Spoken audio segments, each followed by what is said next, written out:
guys, welcome back to the channel. So today we are going to be talking about savings, and so I wanted to get this started with my savings journey. Actually a story from when I was 18. I was able to save $10,000 in less than a year, and so I just wanted to share that today because maybe it could help somebody. You know, we're in the house and we have a lot of time right now. And you know, what better time than right before the new year to talk about savings? So we're going to talk about that today. So just starting with my story. So back when I was 17, I had moved out of my parents' house, and I moved across country to start a new job. And so fortunately I had that ability because I was homeschooled for high school. So I just about done with that. So I had the ability to like travel to start a new job somewhere else, which really doesn't matter because you could start a job anywhere. So yeah, but anyway, that was just my part of my story. And then so yeah, I started a job. It was full-time. 40 hours a week. Yeah, so just a regular full-time job. And actually during that time I had started, I was making $9 an hour with that job. Yeah, and then I think it was like a couple months in, I started making $10 an hour. So it wasn't like I was making a whole bunch of money, but yeah.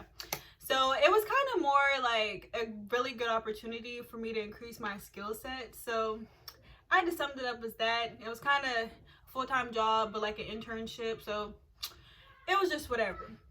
But anyway, so with that, I was still able to save money. When I first moved out, I was living with someone and I had to pay like rent. And I think that was like $300 a month during that time. And then fortunately for me, my parents came and moved back down within like 4 months of me leaving. So I got to move back in with them. So then that actually helped me to start saving even more. So when I first moved out, I was averaging about $300 a month in savings. When I was like out on my own, having to pay that rent to the people I stayed with, the room rent. But then when I moved back to my parents, I started averaging about $600 a month. And so I was at that job for about a year and a half almost. So in that time, I was able to save about right up to $10,000. And so basically how I did it, first thing, I made a budget. So in my budget, it included all of my expenses. So like, for example, my rent, I calculated that, my phone bill, my car insurance, my grocery bills, you know, all that stuff. So all my expenses that I knew I had to pay for, all my bills I had to pay for, I calculated all that. And then I created my budget with that. So then in that, I knew how much I, you know, had to put out each month. And then from there, after all my expenses was paid, then I would move into my savings. So I followed a system. It was like in percentage wise. So I would have 50% for my what do you call it? Expenses. 40% for my savings and 10% for my giving. So I mean, if you do, like, I give each month, but some people don't do that. So if you don't give, then you can just add like split that 10% and like add 5 to 50, that 50% for your expenses, or you can add it to your savings. Like, it's whatever you want to do. But anyway, that's how I split it mine. So I knew that 50% of my income was going to go to my expenses, 40% was going to go to my savings, and then 10% was going to go to giving. So then with that, it allowed me to be able to manage my money a little bit better. And I knew each month, okay, you know, after my expenses is paid, I have 40% that's going to go into savings. So that automatically I wasn't going to touch. And then 10% was going to go to giving. Also in that 40%, it wasn't just like all expenses. I meant not 40, 50. it wasn't all expenses. I did have like fun money, like, and then also like just like miscellaneous, like for my emergency fund. So it's really depends on how you like to split your money, but that's just how I did it. So it's kind of 40, 50, 10 is kind of just, you can use it and make it work for how you need to work. And then even, I think I end up switching it down the line, and I end up saving 50% and only having to use 40% for my expenses. So it really just depends on your situation. But that's something that really worked for me. And I was able to do that.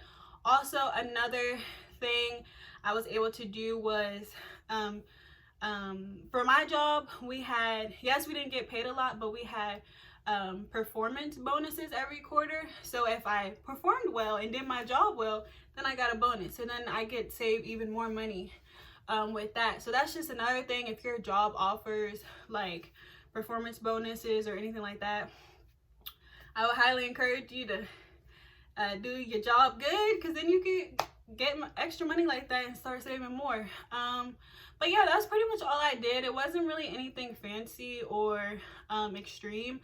I feel like, especially young people, we have if you have the advantage to live with your parents, and you know, it's like you have that advantage, and I would really encourage you to like take that and start saving your money. Yes, it's cool to spend it on yourself and shop and all this stuff, but at least put a certain amount to the side, because once you get out on your own, woo, it's a whole different thing. And if you don't have no savings, ooh, you're gonna be like, I wish I would have saved. So I'm letting you know now, start saving your money. If you live with your parents, even if you don't live with your parents and you just still want to save, you can still save. I would just really encourage people to have some type of budget, so you know where your money is going. That's the main thing. A lot of people want to save and feel like they don't have enough money, but if you don't take the time to see where your money is going, of course you're going to think you're not going to have enough money, because you don't know where it's going. So take the time to just sit down one evening or whatever, when you have some free time, and really go over your money. What I like to do is sometimes I'll like print my bank statement after like 3 months to see where my money is really going. And if I see that I'm spending my money on Chick-fil-A every other day, then I start looking at myself in the mirror like, girl, what you doing? What you doing? So yeah, I mean, it's like that. Sometimes it's really us stopping us from really being able to save. But you know, there's no like big secret to saving. All you got to do is just track your money and, you know, start managing it better. But yeah, if you like live with your parents, that's a really easy way to start saving quicker. Even when I moved out, I was still able to save about $300, I think. And that was making that same amount. And then when I got back with my parents, I got to, you know, add $300 back to that. So, you know, you got to do whatever works for you. But also, like, I didn't just stop. So, like, it's like, okay, I understand like, that was one of my, like, first real jobs. So it was like, okay. But, you know, also, you know, look at ways in that time to increase your income, and, you know, see if your job has promotion opportunities, or start looking for a new job so that you can save even more and make even more. So it's like, okay, you know, you don't have to just settle for where you're at. You can, you know, reach different levels. So just do that. But yeah, that's what I did. Really, nothing really special, nothing big. And yeah, so after that, you know, it was within about a year, I had that amount saved, and that was me.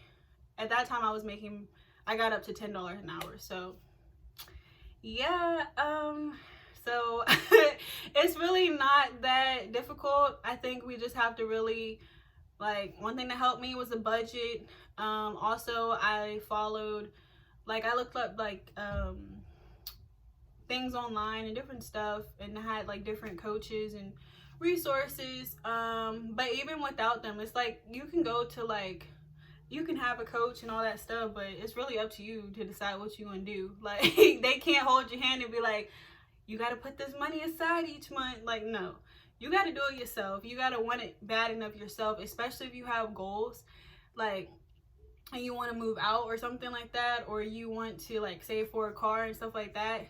That is a part of it. Because I saved that money, I was able to then buy myself a car. And so, you know, it's different. It's like we feel like savings is like, oh, we need to do it, but I'll do it when I want to or when I get to it. But then we look up and it be months and years later, and you're like, oh, I didn't save anything. And then it's time, your parents like, all right, you 25, 30, you need to get out of my house. And you're like, well, wait, like, no, we need to start getting serious and taking advantage of it now, so that when that time comes, you'll be good to go. But yeah, so I really hope that this helped you in some way. This is just my personal story on how I was able to save that amount of money in that amount of time. And so yeah, I know it's nothing really big to it. I really encourage people to start saving and you know, start just having different financial goals, because it really will help you in the long run. All right, so thank you so much for being here, and I will see you guys in the next video. Bye.